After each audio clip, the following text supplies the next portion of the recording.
Hello and welcome to another episode of the SNA podcast. I'm your host Alex, and this week we've got a guest for another episode of the podcast. This week's episode is going to be about the Leyton Orient game that's just taken place this afternoon.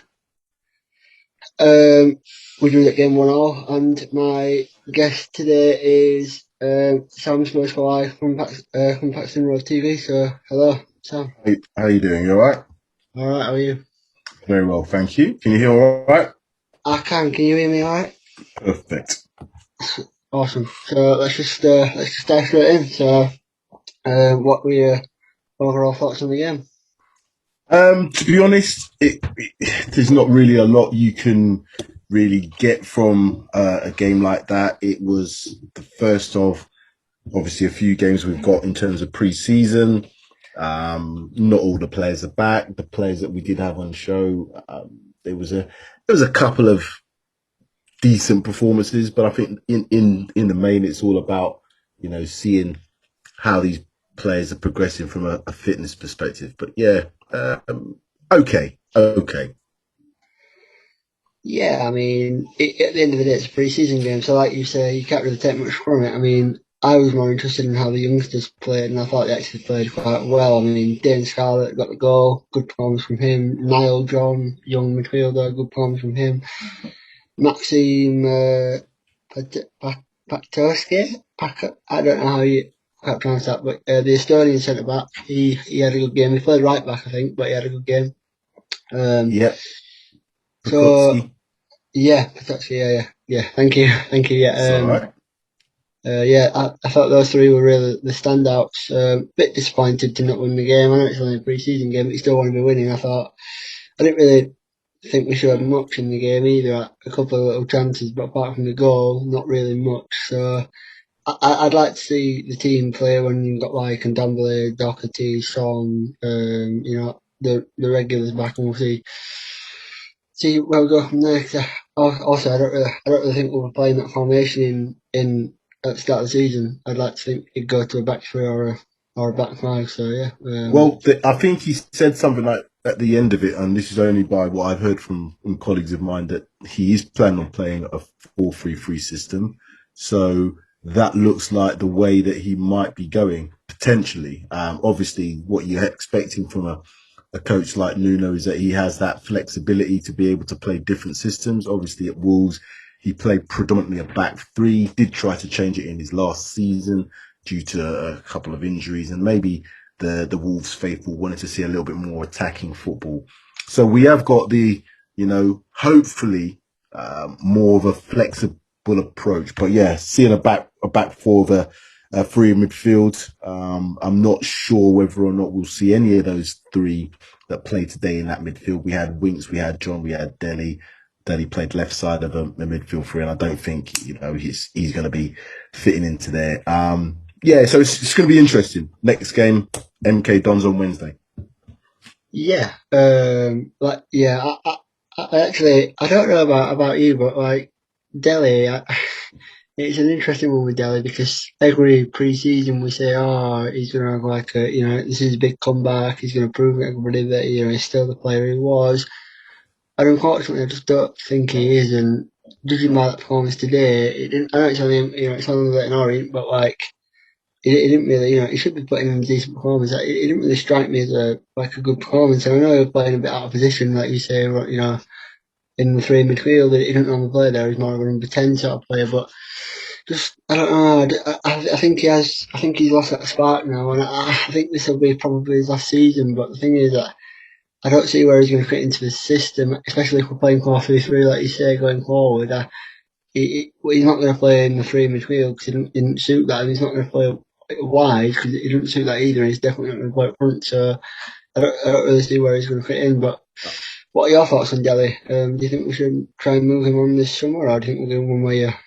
Yeah, for me, I personally don't think we're going to ever see that Dele Alli that we saw 3 or 4 years ago. Unfortunately for him, Dele Alli is missing out on someone like Ericsson being in the team. We kind of had a bit of a lopsided, I guess, a 4-4-2 when we had Ericsson. Ericsson did play from that right hand side, but what Ericsson did Yeah, do was come closer in, so he would play that number 10. Dele Alli's not a number 10 player. Dele Alli's basically, in my opinion, a second striker, but even that. You're looking at him having somebody who's going to be able to find him with him running onto those balls. Uh, is he a midfield box to box? No. Can he do that? That would have been my preference for him to be able to be that player. He kind of then found himself as this second striker. As I said, not really a number 10. He's not that sort of person that's going to pick the ball and thread that ball through for anybody. So he's a sort of player that you need to build a team around.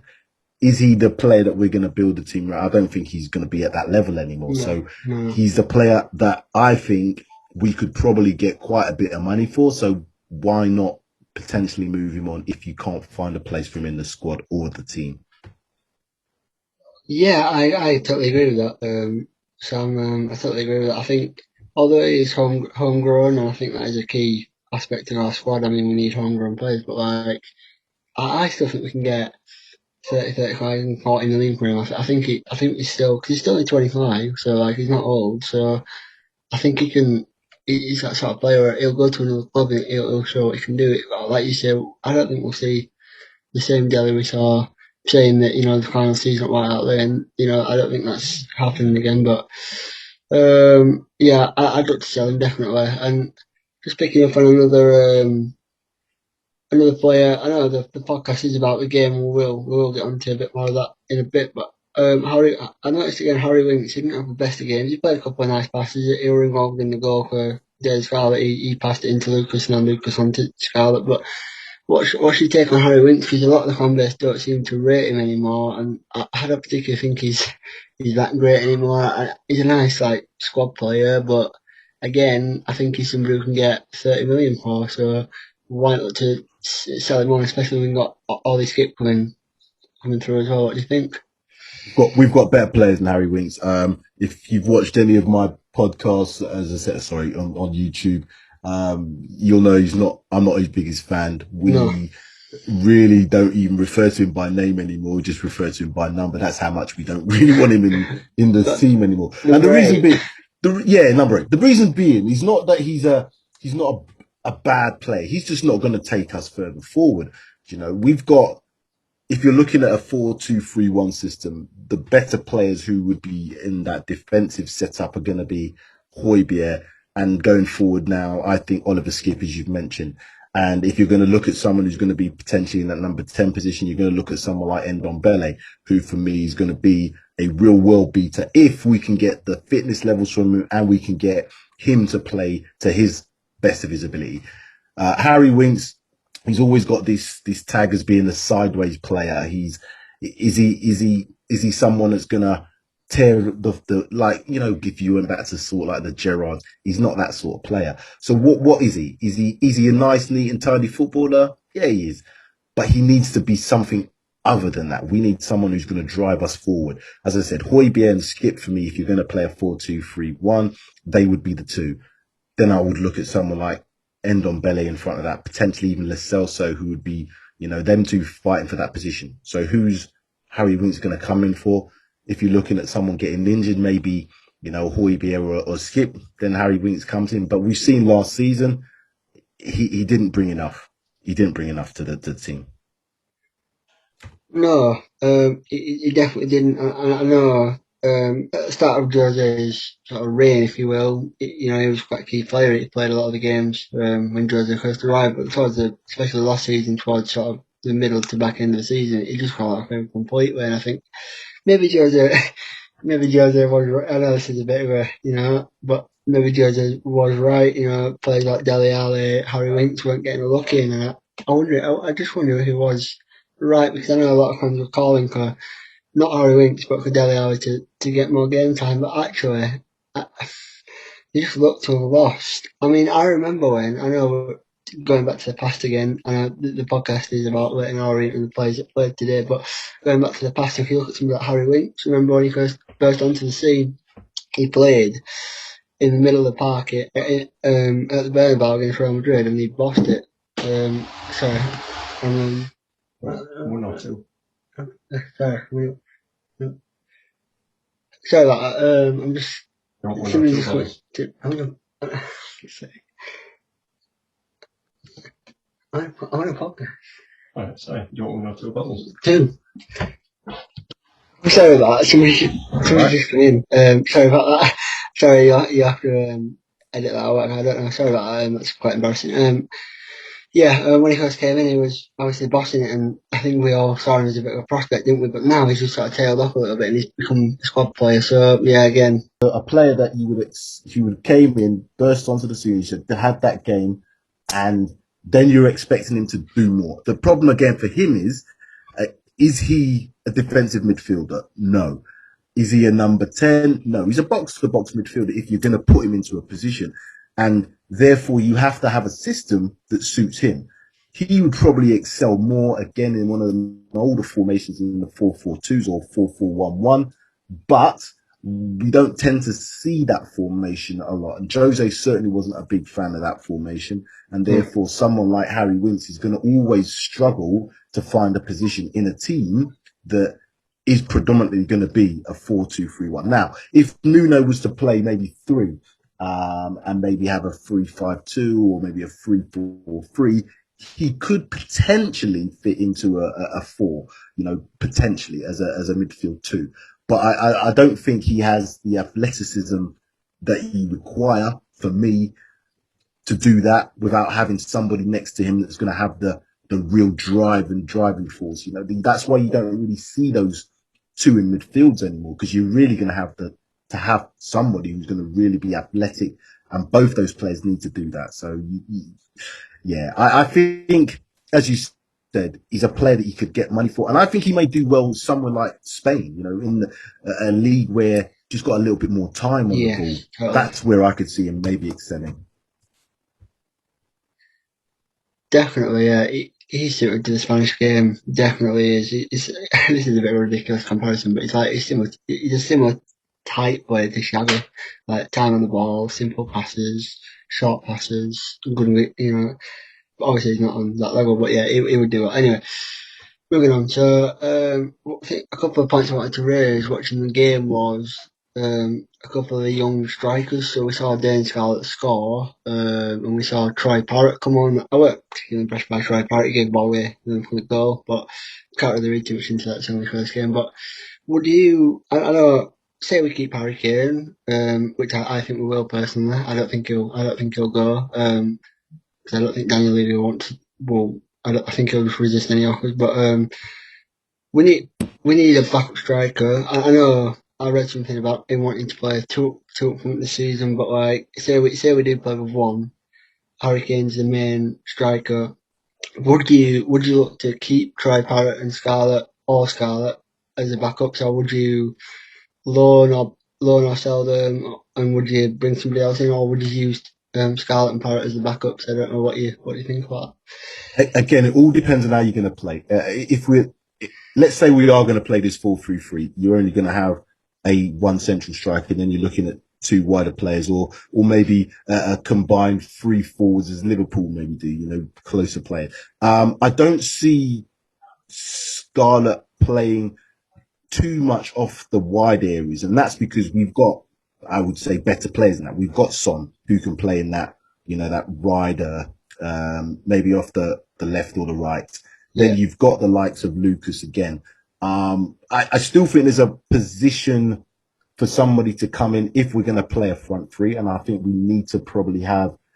I don't think Stevie Bergwijn's going to be that player. Going back to Dane Scarlett again, if you're going to play as let's say a 3-5-2, could he play that second striker? Potentially, but I think we need a little bit more experience. That's why the likes of the talk has been about someone like Danny Ings. If we are going to have two strikers up top, I think that'd be an ideal two for Spurs, because as what Harry Kane has been doing for England and for Spurs last season, he's kind of drop in, and then you need to have someone who's going to stretch that defence. Someone like Danny Ings could do that, and I think he'd be ideal for us in that position. Dane Scarlett, 17-year-old, would we want to be putting that pressure on him to be that second striker? I don't think we should. However, he has the potential. He looks like he's been working on in pre-season, in the off-season as well, to get himself physically ready.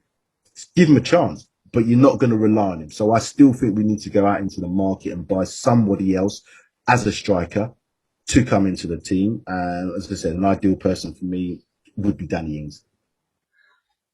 Yeah, that's a good point. Like I mentioned Danny Ings before. I mean, the only worry for me about Danny Ings would be the injury record. But if you put that aside, I mean, the rumor is that he's going for 20 million this summer. I mean, that's an absolute steal for a He's uh, 28 years of age. He's yeah, Harry Kane's what 27 now, going to be yeah, 28 very soon.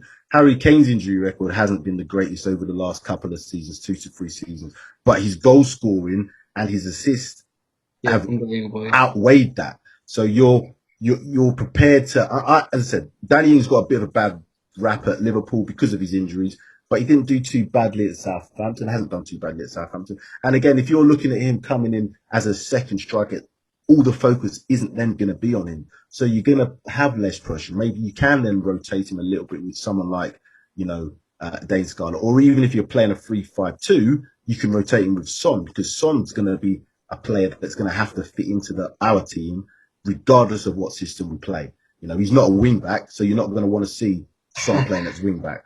No. Definitely not. So therefore, if you're playing two up top, you're going to have a competition. Let's say it was Danny Ings, it was Harry Kane, it was Son, it was Scarlett. There's 4 players there that rotating for 2 places. Yeah.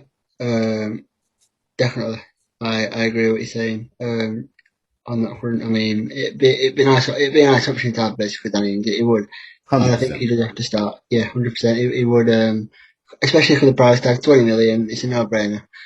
And I know I keep saying that the podcast is supposed to be about the Leyton Orient game today, and it's quite difficult to pick things out because it was such a bit of a lifeless game, and it's more about individual players. So on that front, I just wanted to go and speak a bit about the defence today. Okay. We saw the likes of Eric Dyer, Patashke, again I probably mispronounced that, even though he's told me how to say it, I've still mispronounced it. And Cisse, the youngster. I just wonder what your thoughts were going forward on the defence, because obviously we played Eric Dyer in the centre defence today. He looked okay, I suppose, but definitely a place that needs upgrading in the summer. I mean, who would you be targeting for that defence? Transfer Okay. target wise. So I looked at Carter Vickers today, and he didn't look out of place. Obviously, you're playing Leyton Orient. So what I mean by that is alongside Eric Dyer, who for me is a player that I don't think is good enough to be playing for Spurs at centre back consistently. Maybe as a squad player, Yeah. but certainly not as a first choice. So we're No. relying on someone like Joe Rodon. The likelihood is that Toby Alderweireld is going to be leaving the club. So we've got to go into that market for centre backs, particularly if you're going to switch to a back three. We are going to need to have a couple more. Is Yaphet Tanganga going to be given a chance at centre back? Potentially, but we didn't see much of him last season in that position. So again, is Nuno going to come in and play him as a centre back? If you're playing a 2, I think Rodon should be one of the 2, and then you're going to have to bring somebody else in, I believe. Do we have good enough youngsters in that position? I'm not quite sure at this moment in time. Piskowski is supposedly a centre back, but again, are you going to put that sort of pressure on a player that's not really featured anywhere near the sort of level? I don't think we should. So we need to probably go out into the market and get someone again as a centre back. Now, I like, and people are going to maybe laugh at that, I think he's not really the sort of player that we should be looking at, but someone like Connor Cody from Wolves, I see him as being a leader, and we haven't got enough leaders in that back line to count on. So someone like him can play in a 3, definitely could come in and do that. Was worked obviously with Nuno over the years at Wolves. I think would be an ideal person. Again, it goes with the homegrown, numbers that we need to make sure that we cater for. Yeah. They've talked about Willy Bolly. He's probably the wrong side of 30 for me now, so that's not the sort of person. If you're going to be going out into the market, there's the likes of Skriniar that's been mooted, and the Japanese player, I can't remember his name and I can't pronounce his name, to be honest. Tomiyasu? That's the one. Again, do we know enough about him? Not I really. don't really. And he's obviously not played in the Premier before, so you're going to be taking a risk on it. I think we should lower the risk. We should be going for players that have proven themselves in the Premier League and leadership qualities. For me, Connor Cody fits that bill. Not the sexiest buy in the world, but I think he really would do much more than just come in and play the game. He's someone that can get others around him to play. So that's my thoughts. Yeah, I think that's an excellent an excellent summary. I just had a note from my colleague in the background saying that Pataski was brilliant at left back. He was definitely, and I know you said he's not a left back, he's not a right back, he's a centre back by Yeah, trade. So I think I wouldn't be looking at him to get him like first choice, but I think if we're that desperate, we haven't found a centre back by the end of the window. I think we maybe should give him a chance, but I think my summary of it is personally me, if it was me, I think we should play a back three. I think we should try something different. We've played a back four under two managers now. I think we should try something different. Nuno's played it at Wolves for years. He knows it, he likes it. When he switched to a back four last season because of injuries, it didn't really work out well. I think your suggestion of Concord is really good. I mean, I said this a few weeks ago, and people laughed. No, he's shit, he's shit. Well, no, he's not shit because he plays for England and he's a leader. Like you say, we don't have leaders. He's Wolves captain. He's vocal. He's allowed to shout it. That's what it is. Like he commands, he shouts. We haven't had like that. Like you say, and I know I'm sort of picking the point you're saying, but we haven't had that leader type player in the back four since like Vertonghen and Alderweireld. But even they were particularly like great leaders, but like they're just. So I think Joachim Anderson as well. I know people again they don't seem to rate him, but I actually rate him. I think he reminds me of like a younger version of Toby. Like he can ping passes, and the key thing, like you said, is he's proven in the league. Like although Fulham went down last season, which is obviously a shame for them, I thought he was probably their best player, apart from maybe the goalkeeper. I thought he was their best player all season. The captain, so he's obviously got leadership qualities. He's played in the Champions League for Lyon before. I think he should be somebody we're looking at, and I don't think he'd come particularly expensive either, given that he's just been relegated and Lyon want to get rid of him. So I think he should I'm be somebody that they're looking at. very surprised that nobody snapped him up yet. And you're quite right in what your summary was of him. He should be the sort of player that we should be going for. Vestergaard as well. I think Vestergaard at Southampton, another player that, again, could come in and has the experience of having played in the Premiership and looks like he can, he's a decent player. I always think you're going to take a risk if you go outside the Prem without Prem experience and get somebody in, unless you're lucky and get someone like a Virgil van Dijk. That's the sort of level. But look what Liverpool had to pay to get someone like him. So those sort of players are not going to come cheap. So you're No, going to have to be a little bit more smarter in the market. Look for players that can do the right job, fit into your system, flexible in terms of being able to play in, just maybe slightly outside of what you've been used to. If you're going to go to a back three, they've been talk about Ben Davies being an ideal left-sided centre back. That could potentially be something that we could look at. Is yeah, Ben Davies good enough as a left back? I don't think he is, but he no, could possibly fit in a left-sided centre back. So again, we've got the bones of a back three. If we're looking at Ben Davies, Rode on there, and maybe Yafat Tanganga on the other side. That's almost a bones there. You've got Sanchez, Dyer as backup as it stands, but I think those players need to be upgraded. So yeah, there's definitely things that can be done. Looking at the game today, would I have looked at any of those players and think they're pushing for a starting 11? Not really, because you've got me saying it now. Peskotsky, he's a potential, definitely, but you can't really go after one game against Leyton Orient. no. We need to be looking at him when he's playing the likes of Man City or Arsenal or Chelsea. So those are the sort of games when it comes to the friendlies that we can then maybe say a little bit more about him. But it's only the start. It is, and it's important. I've seen a lot of people, particularly on Twitter today, really overreacting about the game. Like, oh, we've drawn. Or I'm cutting ties with the club because I can't be asked for the season. It started already. Typical Tottenham. It's like we literally. I mean, just people stop overreacting that we literally, for the second half, we played pretty much the under-18 side or the under-19 side or whatever. And you know, people just need to relax and chill out and just remember like how young these players are that we're playing. It's not a reflection of the team overall. It's probably not a reflection of Nuno and the formation and the personnel he wants to use.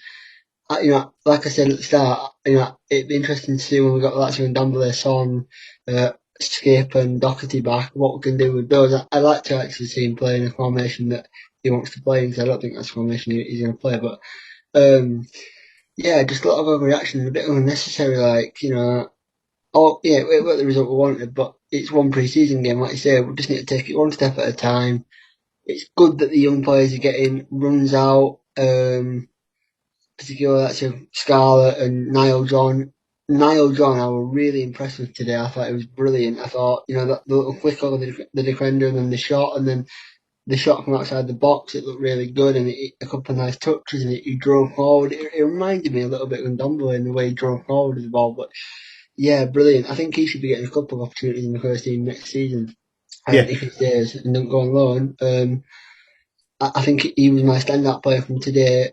Obviously, Scarlett got the goal. That was great. But in terms of an overall performance, I definitely think Niall John is one to keep an eye on. I think he's on 19 or 20, so he's got a great future ahead of him as well. So yeah. Any final thoughts on the game as a whole?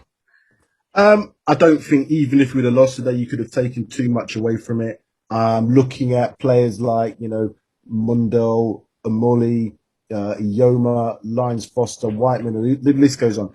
Those players you're not really going to see playing in the Spurs shirt. I know that Jose gave a couple of opportunities to the likes of Alfred Devine, Harvey White, and Dane Scarlett last year, but all those other players that came on in the second, or most of them, we won't be seeing them. So it was just an opportunity for Nuno to see some of the youngsters, and I do believe he has been told, listen, can we bring some of these youngsters through potentially? But they've got to be good enough. And at the moment, the only one I really see of that real potential at the moment is Dane Scarlett. Obviously, we've got Skip and Sessegnon who are already established players outside of Spurs. So, yeah, it's exciting. I don't know why people are getting so down already. We've got a new manager. We've got, a lot of players who should be looking to get themselves playing. So let's see what the season brings.